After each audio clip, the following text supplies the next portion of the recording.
listening to PetLifeRadio.com. Animal Party is brought to you by Pet Care RX, America's most affordable pet pharmacy. Pet Care RX offers the same meds as top vets, but with a savings up to 50%. So, go to petcarerx.com. Use promo code ANIMAL10, ANIMAL, the number 10, and receive $10 off orders of $50 or more.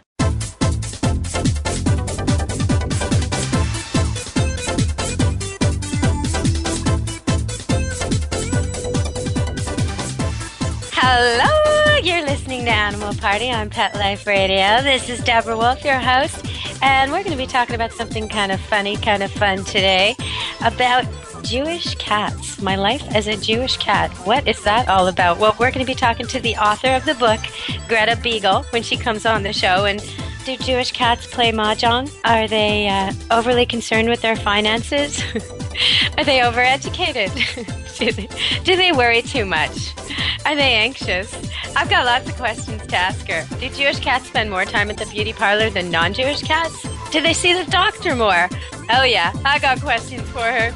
So we'll be talking to her later about that and contrasting some of the things in her book. And the cat she writes about has been all around the world. So we'll be talking about that too. But before that, I want to ask you, do you think you would rather kiss your dog or cat on New Year's to ring in the new year, or would you rather kiss Brad Pitt or Angelina Jolie, whichever one you like best? Want to kiss the celeb, or you want to kiss your own pet? Well, think about that, and I'll tell you some good things those two celebs have been doing during the show. I'll let you know about that. All right, so now we're going to bring on to the show Greta Beigel, but before we do that, please listen to our sponsors, and then we'll be back to hear about Mewsings of a Jewish cat. Don't leave this party before it's over, because the best is yet to come. Only losers leave the party early anyway. Party on. Back in a few.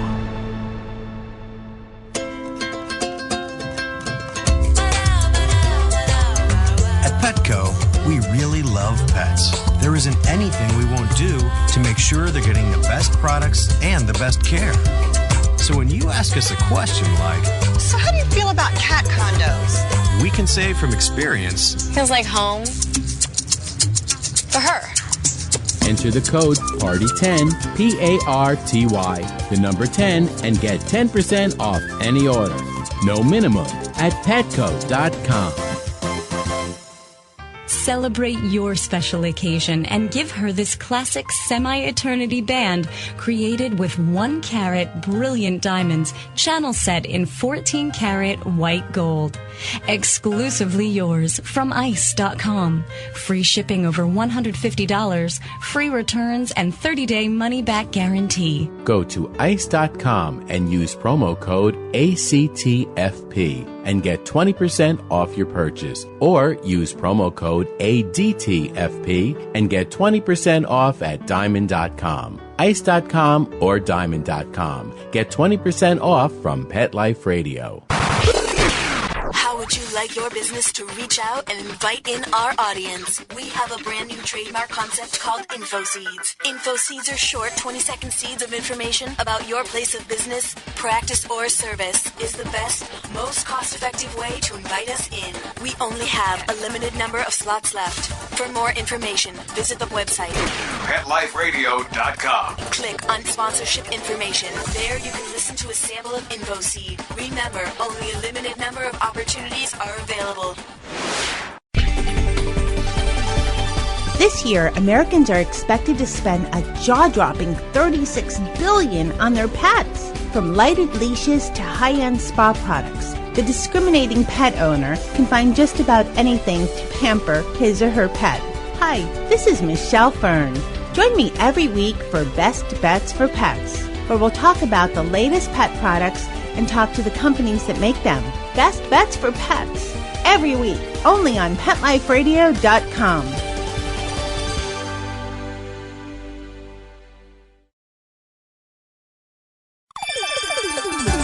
Let's Talk Pets on PetLifeRadio.com.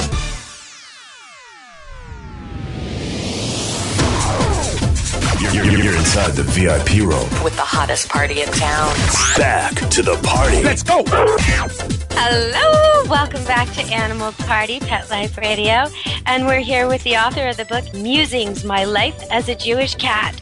Now, before we got her on the line, before we got Greta Beigel, I was talking to Mark, and my producer, and he had a great idea. He said, well, why don't you ask her if Jewish cats have cat mitzvahs? And are they 13 years old when they have their cat mitzvah? So, Greta, can you answer that question for Mark, our producer? Well, as I was telling Mark, they have many, many lives, 13 lives. And yes, I could easily see a cat having a cat mitzvah. We've got the yarmulkes where we can get from the various pet stores, and it's still very dignified. And we could have a wonderful celebration for a kitty with a wonderful food that everybody could enjoy, fish, gefilte fish. Gefilte fish. Yeah, I definitely could see a lovely cat mitzvah, and you get all your friends, and you have a lot of fun in a celebration, and it could be a real mitzvah. It could be fun. Well, okay, so you say gefilte fish. I could see cats enjoying that. Are mice kosher? That's what my cat wants to know. I think when it comes to mice, kosher sort of goes by the wayside. I think Really? kitties just say, oh, wow. But my particular kitty, Quetzal, in my book, mice are sort of beneath her dignity. She eats very well, and she's in a very loved cat in a very loving Jewish home, and really mice are sort of incidental. They don't come her way very often. So I would speculate that she sort of would be very snooty towards it, but if it's there, it's there. We don't worry about kosher. Okay, so you've got a snooty cat. Do you think that's something that has to do with her having a Jewish mother, that she's turning her nose up at food? And is she a pampered cat? Is that the life of a Jewish cat? Yes, very pampered, and very, not only pampered, but also very respected. So she develops enormous self-esteem and inner self-worth. And that translates into not perhaps being snooty, but as feeling very secure in her own being. So she can sort of take things or leave it. She doesn't have the angst and the neuroses that some kitties get by osmosis from Jewish mothers. In this particular household, she's so respected and so loved. She has very strong inner self-esteem and self-worth. Okay, so how's a Jewish cat different than a non-Jewish cat? Well, as they say, that's a very good question, Deborah. Well, a Jewish cat has to have the best food. Of course, we'll go to veterinarian for regular checkups. I mean, in my own personal life, I rescued a kitty in Laughlin, Nevada, many, many years ago, and she lives with my friend in Las Vegas who's not Jewish. I call the cat Quetzal, and she calls her Miss Kitty. So, Jewish mother that I am. A bilingual cat. Yes, I fly into Las Vegas once a year, being the Jewish mother, and make sure she goes to the vet and has her shots and worry about nutrition. Whereas my friend it's irrelevant whether she has these things. So a Jewish cat has the advantage of having a parent who worries about her. So she'll be pampered, have the best food, the veterinarian, make sure she has vacations, she has rest time. She's largely indoor. He's largely an indoor cat because there's a worry of, being hit by a car. So, but I can't speak for non-Jewish cats. I'm sure there's very, very loving non-Jewish mothers and fathers and uncles and cousins who are really very, very concerned and love their pets and pamper them too. So I'm sure a lot of kitties are loved everywhere. Well, we're sort of talking as if it's a little bit funny, the subject matter, but your book actually would be ideal for kids or people learning about Judaism. It's not really a joke book. It's much more rituals seen from the perspective of the cat. So maybe you can tell us a little bit about the book. All right. Well, in essence, Quetzala, the protagonist of the book, is my alter ego. She sees the world through my prism, my filter, as a Jew, a practicing Jew. Her pontifications are in rhyme, which I think is very appealing to children, and I'd say this book is ideal for anybody from age 8 onwards. And it's terrific at Hanukkah. I focus on the high holidays of Hanukkah, Passover, Atonement, Yom Kippur, Rosh Hashanah. And where it's educational is, I've done research where I needed to do, and the rest is just from my upbringing, my experience at the Seder table. The educational aspect, for example, we explain the significance of the symbolism of the foods during Seder, maror, charoset, what it means, how the Israelis had to flee Egypt. At Hanukkah, we just have a lot of fun and have a ball, and there we explain the symbolism of lighting the candles so that the oil lasts for 8 days. And again, the cat has a lot of fun. So I've juxtaposed the educational aspects with a kitty who has a great life, who's very funny, and it's Judaism through my prism, and then it's juxtaposed with how would a kitty respond. For example, at Yom Kippur, I observe it, very awestruck, worried about food, having food preparation before, after, and this whole book came to me because one day I thought, oh, what would a kitty do? And the kitty was saying, oh, she forgot to fill my dish. It's Yom Kippur. I think I better go next door and find a non-Jewish kitty. And she's very envious of Catholic kitties at that point because she could go and get some fish or evokes the Dalai Lama who could possibly give her some steak. So at those times she wants out of the religion, yeah. So no, it's not a joke book. It's serious, but humorous, I would say, is the word I would use. Well, I noticed when I read the stories, this cat, I guess it's an imaginary cat, but this cat has been all over the world. So I guess that means you've been all over the world. Tell us about some of these places. I guess there's South Africa, Hawaii, New Zealand, America, different parts. I mean, this is a well-traveled cat. Well, I'll tell you, I always say to myself, I'm a wandering Jew. I really am. I'm not sure I'm gathering any moss, but I am wandering. And I went to Iceland, which was just fabulous. I was in Boston freezing, and they started promoting Iceland. I think they still are as a stop-off destination if you're going to Luxembourg or parts of Europe.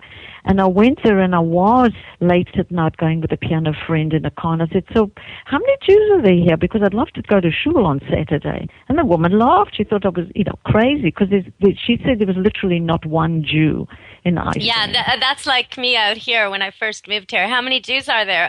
That would be you and your family, ma'am. I mean, really, that'd be you. Very funny. Okay. Shalom Aleichem, you have to say to yourself. All right.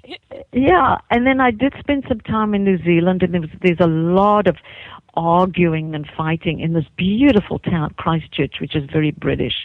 And so I did go there, and in Nelson there was, this is my last essay, this lorikeet creek, this gorgeous lorikeet. I'm a journalist, and I was walking across a bridge, and there was this wolf whistle going on every day. And I started to think, in the beginning I was flattered, then I thought, this is crazy. I tracked her down to this glorious lorikeet, and I eventually interviewed the lorikeet's mother and the lorikeet who climbed all over me. And then, of course, the cat came in my imagination, scowling. What is she giving this bird attention for? I could eat this bird. And I grew up in South Africa, and I was a concert pianist, and I won a scholarship, and I came to the United States and then became a music writer, and I worked for the Los Angeles Times covering classical music. And then I started bopping around New Zealand, and I did live for 3 years in Hawaii. And I think I want to be your cat, go on some of these trips. This is sounding really good. I get to wake up to classical music. I get gefilte fish in my bowl. I get to go to New Zealand and Iceland. I mean, this is like a tour of the places cats never get to go to. All those places you named are quarantined islands.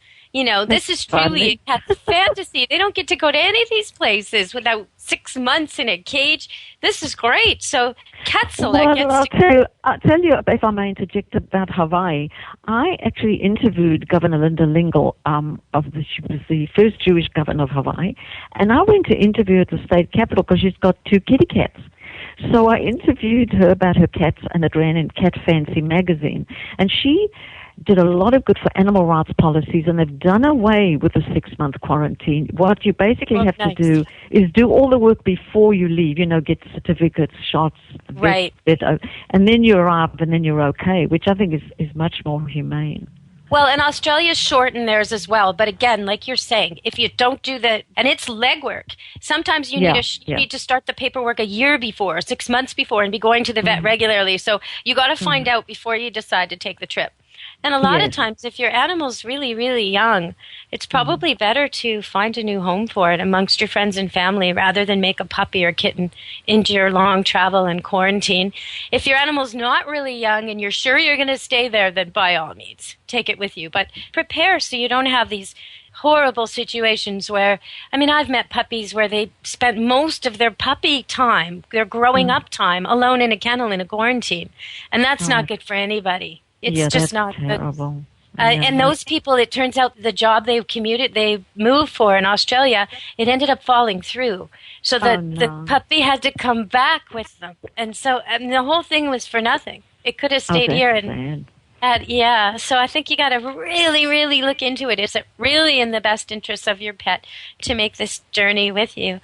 I've known some people who do really interesting things. Since we're talking about Jewish cats, I know a rabbi who has it worked out that every 5 or 6 years he spends a year in Israel.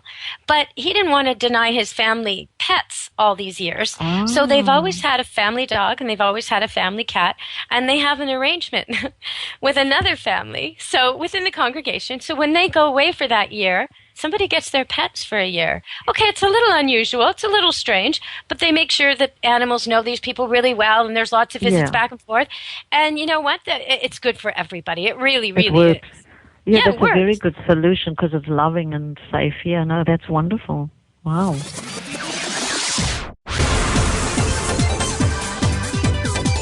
Don't go anywhere, because the best is yet to come. Stick around. Love your pets but wish their medications were a lot less expensive? They are at 1-800-PET-MEDS. You'll not only save on flea and heartworm medications, but on prescriptions for arthritis, incontinence, thyroid, and more.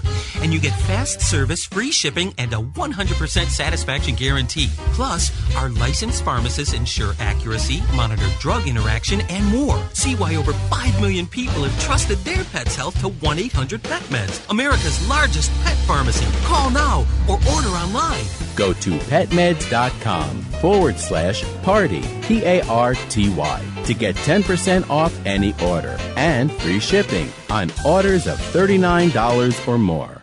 FTD's network of over 40,000 florists around the world have been creating beautiful handcrafted arrangements for 100 years. Each arrangement is delivered the same day and backed by FTD's 7-day satisfaction guarantee. For a century, people have trusted their most important occasions to the flower experts at FTD.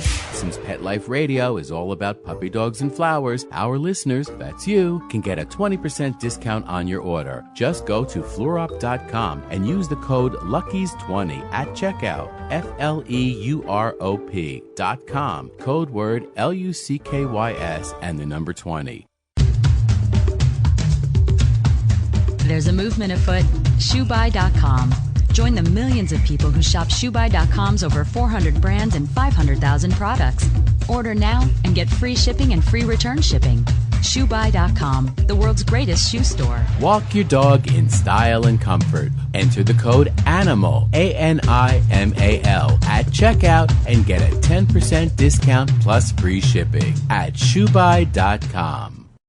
Hi, this is Tim Link, host of Animal Rights on Pet Life Radio. Join me as we feature interviews with best-selling pet-related authors, award-winning writers, journalists, and bloggers. And we'll tell stories about the animals and interesting topics about the animals in our lives. Each of the interviews will give you a first-hand knowledge about why the authors and writers chose a particular story, what the feature animals meant to them, and what has become of those animals that we've talked about. And of course, I'll also share stories from my own books, blogs, articles, and experiences. So be sure to join me and the writers and authors on Animal Rights.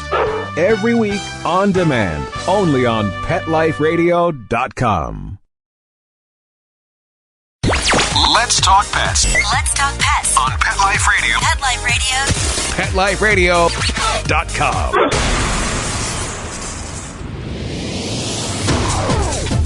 You're inside the VIP room. With the hottest party in town. Back to the party. Let's go.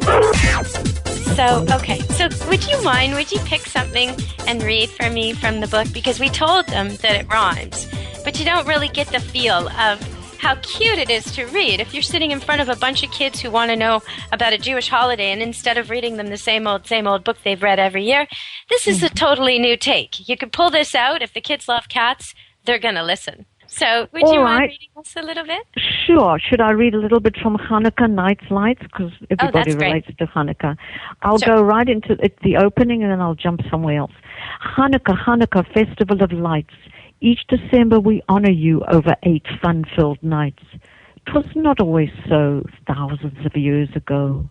A ragtag army of Hebrews led by one fearless Judah Maccabee defeated Greek Syrian warriors who would not let our people be. The Temple of Jerusalem was recaptured, cleaned, and rededicated, and a menorah representing a tree of eternal light newly created. With enough oil to light the candelabra for but one day, there appeared to all to be no other way, yet lights burned bright for days numbering 8, making the miracle of Hanukkah, well, great. I live for latkes with applesauce and sour cream. Be assured they're every cat and dog gourmet's dream. Fried in oil, note symbolism please, in a deep pan. Potato pancakes can also come with any kind of jam. Piled high on platters, they're served piping hot. Before giving me mine, my mama blows on them a lot. What a grand finale when I pounce and knock from table to floor a box of colored candles given as a gift by the nice lady next door. I slap a green one, bite of a bit of blue, and suck on something red. Then bless the candles one and all and race up to my mama's warm bed. Happy Hanukkah. That's great. Thank you very much. I'm sure people are ready now. So, okay, if you're listening to that and you wish you could read that, maybe you're thinking, oh, Purim's coming up or Passover, or maybe you're not Jewish and you'd like to learn about Judaism, but you don't really feel like getting into the textbooks.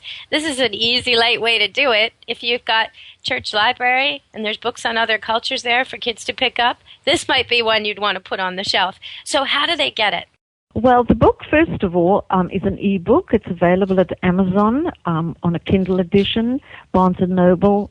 They have their Nook edition. And just for regular email download at smashwords.com. And I also recorded where I had the most fun. You could tell I enjoyed the reading. I collaborated on 2 tracks with Grammy pianist Michael Hoppe, and it's the same title, Mewsings, My Life as a Jewish Cat, for download, and it's at Amazon MP3, or which almost everybody has, iTunes. So it's fun either way. Oh, yeah, that's great, because sometimes people who listen to the radio like to listen to books, too. So then that'd be a great way to capture some kids, maybe put it on at bedtime, change it up a bit. Okay, so you've lived in quite a few countries, and I can tell you're an extreme cat lover. How would you describe for us some of the differences? I know you said South Africa, and L.A. was in there, and I think now you're in Portland. Yes. So are these things different? The climate is huge difference between, I guess South Africa and L.A. isn't that different, but then to Portland, where it's wet and cold. How does this factor into your life as a cat lover? Well, Port, I love talking to kitty cats wherever I go, and Hawaii was just a dream for a cat lover. Every night, they come out at dusk. I go 5 or 6 into the different neighborhoods, and in one street, I remember, in this lovely suburb, Kahala, there were 5 or 6 regulars that I play with and do roly-polies with and just have a ball. But in Portland, you very rarely see kitties because it's so cold. They're mainly indoor cats. But what I've noticed people are doing here increasingly, they have cats on a leash or a harness, and they go out into the parks. And then my neighbor has bought a stroller, and he's got this gorgeous white and brown cat called Butterscotch, just gorgeous. And Butterscotch sits in the stroller sniffing around, because when the sun comes out in Portland, everybody runs. We all go charging into the street. I mean, you forget what it looks like. It's like that here, too. People take the day off when it's sunny, and people in other parts of the world, they roll their eyes. They think, oh, yeah, the sun is shining in Vancouver. Nobody's in the office today. But you don't know what it's like to live in a rainforest. If the sun is shining, ridiculous. I'm outside. I'll find something to do outside. Yes, absolutely. You need it. And I think it's important. I mean, in my mind, I may be completely wrong, and you're the expert on kitties, but I think they need some sunshine and some fresh air. So in a stroller on a leash. And what's very funny, in downtown Portland, I've seen a couple of men who actually, rain or shine, they have these kitties on their back with a long leash. And you watch these cats, extraordinary. They go through downtown looking, sniffing, And you don't go near them or pet them because he gets annoyed. But there they are. So you see all sorts of strange situations and pictures with kitties. Yeah, where Hawaii, it's... Something I saw that really blew me away, and I wouldn't recommend this to anyone. Most cats do not like crowds, and they don't want to be put in situations like this. No. But I was at the Olympics, the big, huge celebration in the downtown streets of Vancouver last year in February, and it was mobbed. It was packed. It was hundreds and hundreds of people deep. All the streets were shut down, and there were policemen at every intersection, and there were busking bands and jugglers, and I mean, it was amazing. It was completely family-friendly and beautiful, and the sun shone, and it was just great. But in the middle of all of this, there was a guy with a very large, fat, run-of-the-mill sort of domestic short-haired cat on his head, sitting on his head. No leash, no collar, no nothing.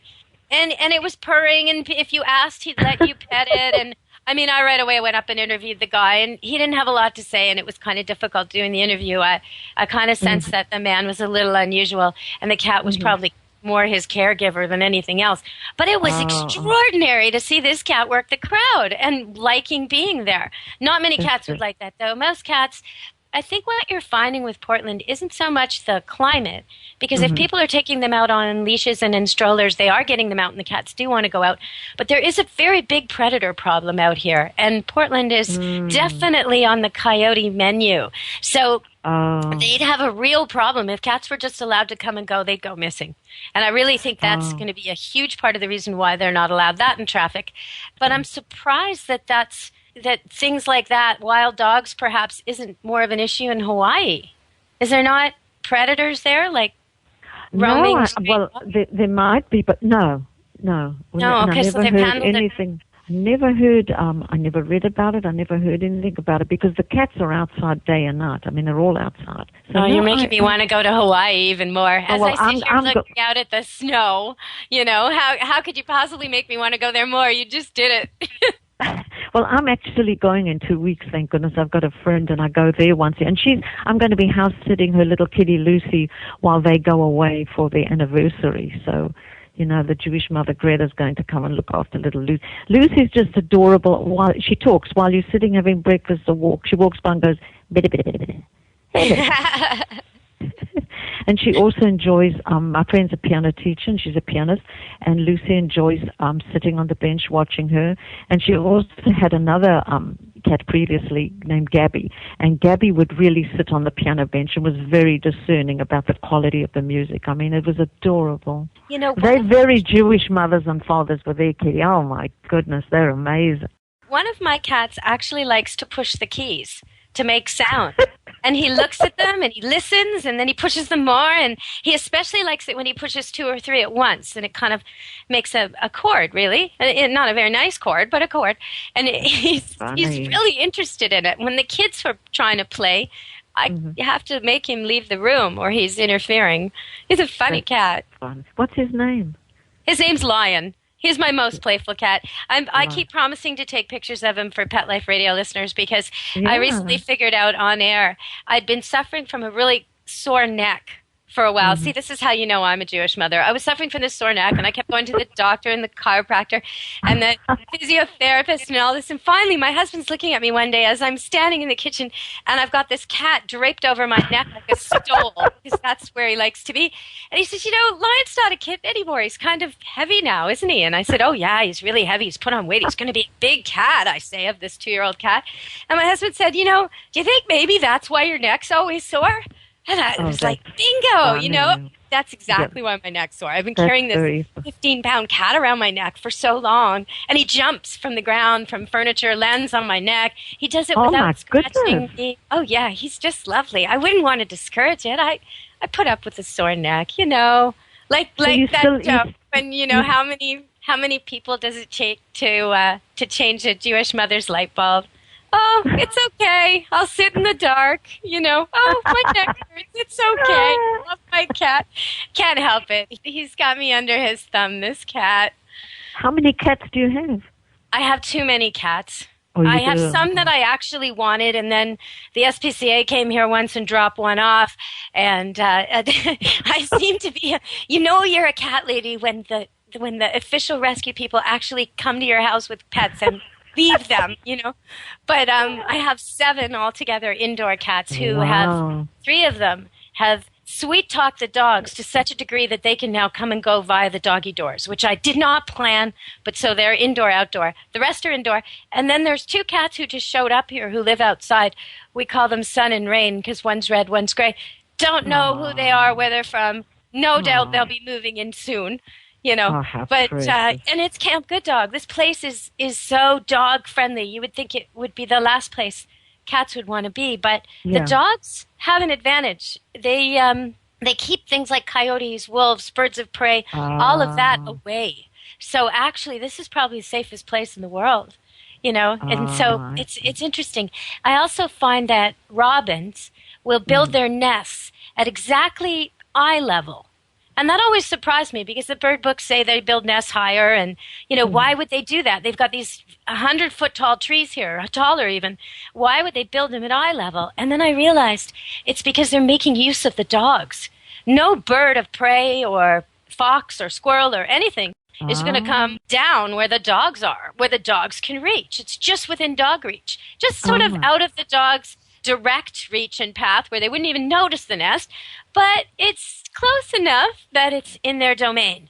And that's where they are here. Yeah. You go all through the woods here and you can see nests at about 5.5 feet all everywhere. That's brilliant, isn't it? To see them or just adjust yourself a little bit and then it's like a world of nests. Yeah, it's amazing how animals make use of each other wherever they are.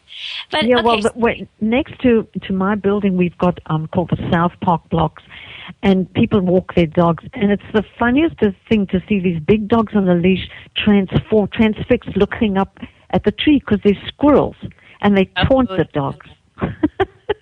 Well, they will. Yeah, and wolves in the north, at certain times of the year, like the spring, 90% and more of their diet is made up of rodents, rats, squirrels, all kinds of mice and things like that. So people don't necessarily think of dogs as preying on squirrels, but oh boy, is it ever on their list of favorite foods. And the squirrels have a way of annoying them with the chatter and the tail flagging. Oh, yeah, they taunt them. And I watch the owners. They stand with the dog staring up at the tree, ever patient, for half an hour at a time, just letting the dog stare at the squirrel. It's fascinating. Well, it can backfire because if you encourage your dog to chase squirrels, one day he might see one on the other side of a road. So you really have to be careful to not sort of trigger the prey instinct, to teach him to heel instead and teach him other behaviors. It's tough. Yeah. Around here on our farm at Camp Good Dog, there's actually flying squirrels. And they're small. You hardly notice them. They're little brown things. When they fly, they look like little balls. They sort of puff up. Really? The dogs chase them up a tree, and the dogs got him in the tree, got him in the tree, got him in the tree. Yeah, and then the squirrel flies to another tree. They don't know where he's gone. There's no scent. Drives them mental looking for the squirrel. And I see the squirrel 30 feet away on the other side of the river going down the tree on his merry way. Yeah. Dogs see it. That's very funny, I know. Oh, you sound like you live in a wonderful part of the world. It's really nice out here. It's a rainforest, but it's on a mountain, so we get a little bit of snow, and there's pristine rivers. We had the best salmon run they've had in 100 years this year. So every day there's eagles flying through to go fishing, big bald eagles, and their offspring is spotted and speckled in their juvenile markings. I mean, beautiful. It's been fantastic. It really has. If you can deal with the rain like you're experiencing now, it's fantastic out here. Lots of space, lots of nature, animals everywhere. Well, I'm dealing with the rain, and I don't have your beauty, so you're really doing well. Well, on Christmas, actually, the day before Christmas, I was driving with my children somewhere, and we had to pull off the road because I said they were reindeer. I'm not sure. But there was an entire herd of deer blocking the road, and all the mums who were rushing to go to wherever, karate, dance, wherever they were going, had pulled off because it was just too spectacular. Look, everybody, there's Santa's reindeer getting that's ready. Amazing, isn't it? And they're just hanging out. They were in a yard with a llama and a horse and a couple of pigs, all just grazing around, like this is just normal, Of course, the deer can just spring out of there anytime they want. They've got springs for lungs, basically. But it's interesting around here. That's for sure. Well, I lived briefly in Ashland in Oregon, and over there, animals are sacrosanct, and you'd sometimes walk in the streets, you'd come out of your apartment, there were like 3 deer in the garden. I mean, they're allowed to go anywhere. It's amazing. You know, when you say Ashland, that makes me think of the music festivals. Aren't they really big in the summer there? No, Ashland is a Shakespeare festival, the one in Oregon. Yeah, so that's very, very big. And now they've extended it. It's like, I think, from February to February. It's just all the time, the Shakespeare festivals. But, yeah, it's so what happens? There's just live theater all the time with different plays by Shakespeare? Is that what's... Because I heard it's dressing up. I heard there's costumes and events. Yes, there's all sorts of things around, the festival, and it's educational opportunities and promotional opportunities, and it's very, very fine caliber. It's a lovely place to go. I've got good friends there, and I might actually be going there next week. And my friend that I stay with has a cat named Comet, and Comet is on the cover of my book and the cover of my audio CD. My friend took a picture of Comet staring at a menorah. And that's funny. So I'm going to go and thank Comet next week. He's adorable. He just, does everybody a favor. Pattern here. I'm starting to see a pattern with you. You use these cats to go around the world. You say, hey, anybody need a pet sitter? And off she goes. This is amazing. So that's why you asked how many cats I had. You think this is too much here. Well, yeah, you didn't ask how many dogs. Yeah, you don't want a pet sit for me at Camp Good Dog, I'm afraid. The chickens, the livestock. No, I don't think you're quite up to this one. No, I don't. I think it's beyond my reach, this one. But although at Christmas I did house the two little poodles in our building, and their names are Will and Grace. Oh, that's cute. That's cute. You know what? Speaking of poodles, that is part of the job here because I breed standard poodles. Not little poodles, but we have 3 puppies left from the last litter, 2 reds and a blonde, boys and girls. And they're registered purebred poodles. If anybody's looking for a standard poodle, they just became available, had their last shots. And our golden retriever's expecting. She's going to have a litter of golden doodles. She's actually, her due date is Saturday.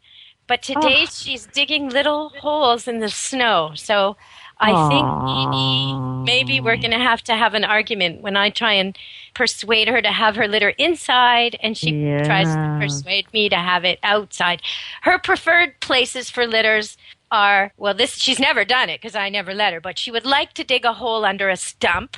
She would like to dig a hole into the basement.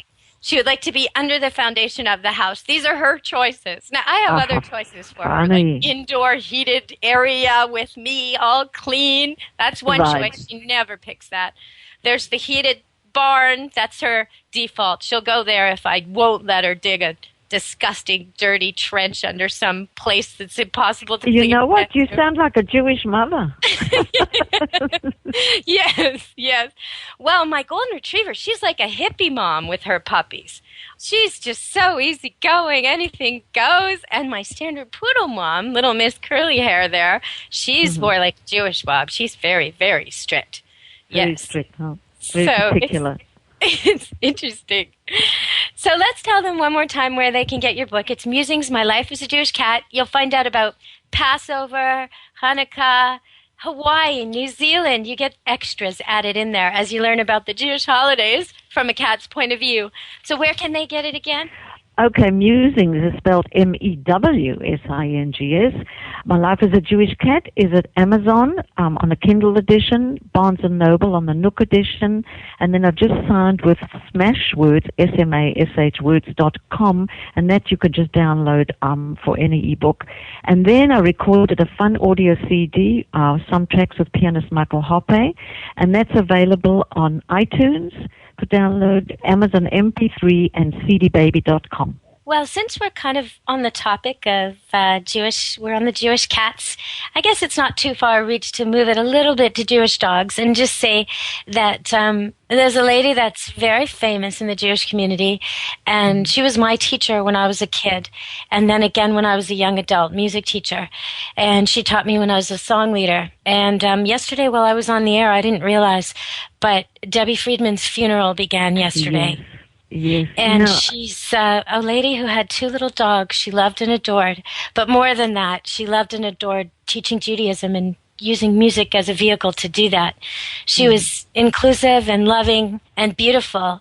And I just hope that the people who happen to be listening to this show, because it is about Jewish cats, we might get a lot of overlap here, will know that I'm among those she affected and inspired. And I've been teaching Jewish music ever since I met her. when I was. Well, you know, it's funny 11. you say that because I interviewed Debbie, and there's a quote from the LA Times in the New York Times obituary. I interviewed her about, I think it was 10 years ago, just before Pesach. She was living in San Diego, and she had a golden retriever. And she played me her music, and I interviewed her, and it was really quite wonderful. And then I had lunch with her once in New York, and I've got some of her albums. She was just a wonderful woman, and it just made me very, very sad when I heard of her passing yesterday. She took the oldest prayers and the most holy verses and prophetic sayings and put them to music that kids would bop to and groove to and get excited about and make harmonies for. And she was all about, at first it was only within the Reform movement and only at camp. When I met her, I was a camper, and she was the songstress for the whole nifty movement. It was in the Reform movement. And I was just a kid at camp, but I signed up for the song-making hobby club. And there she was, our teacher, in a grassy field with a table and a bunch of kids and some music and a guitar. She was amazing, and years wasn't she? later, she was going around touring all the camps, giving concerts to huge groups of kids. And then years later still, she was traveling, doing the synagogues and giant shows. And now, toward the end, she was teaching the cantors. So she was teaching the people who will be teaching music for generations to come. Oh, that's wonderful. Yeah. It's, I remember there's one track that really, you shall be a blessing. Blessing. Oh, that's beautiful. Beautiful. Yes, she did things like she took the alphabet and made it as accessible as the alphabet song we know from Sesame Street, but she did it in Hebrew. She did things like take really beautiful, touching prayers that really had old world tunes, Hasidic tunes and tunes from Poland and Germany from 200 years ago. And for some reason, much of Judaism had got locked on that era. And things weren't really being created or added, and she added so much. And once it exploded into the Reform movement, it got picked up within conservative. And then, as they said at her funeral yesterday, they've even heard it sung in the Orthodox and even heard it given credit as an ancient melody, when actually it was Debbie who made the melody. But she was compared to the great Judge Deborah, who sat under a tree and helped people with advice. And she was compared to Miriam at the well, which is one of her famous songs. The women. And that was something she did. She embraced the most disenfranchised groups within the Jewish people and brought them to the music. And her love of animals was always there. She was always talking about it at every concert and always connecting with kids and animals everywhere she went. So I just wish that she was still here, and I hope people will sing her music and make new music in her honor as she would have wanted. Wonderful. Yes, in memorial of Debbie Friedman. Yes, I agree with you. She made such an impact on so many of us. So thank you, Greta. And thank you. It was so much fun. It was wonderful. I enjoyed talking to you. Oh, you too. Okay, so when we started the show, I told you that Angelina Jolie and Brad Pitt, would you rather kiss them or your dog or cat to celebrate ringing in the new year? Well, most people would rather kiss their pets. I know Debbie Friedman would rather kiss her pets than celebrities, that's for sure. So that's the answer to that. But I did want to say something good about Brad and Angelina, because they donated huge sums of money recently. And they're often in the limelight for helping kids, but they're not usually in the limelight for helping animals. And so this time they did the right thing with one of those countries that they actually have a child from. They've now set up a fund to help with wildlife. And so I just want to keep our eye on them. Maybe they're not as frivolous as they're sometimes made out to be, or as random. And actually, for celebrities especially, they're doing incredible work. So on the side of the animals, we've got to count Brad and Angelina as friends of the animals, for sure. No matter what else they do, they're definitely helping the animals. So a lot of people have New Year's resolutions for themselves. Well, some people have New Year's resolutions for their pets. So here's some from the AKC.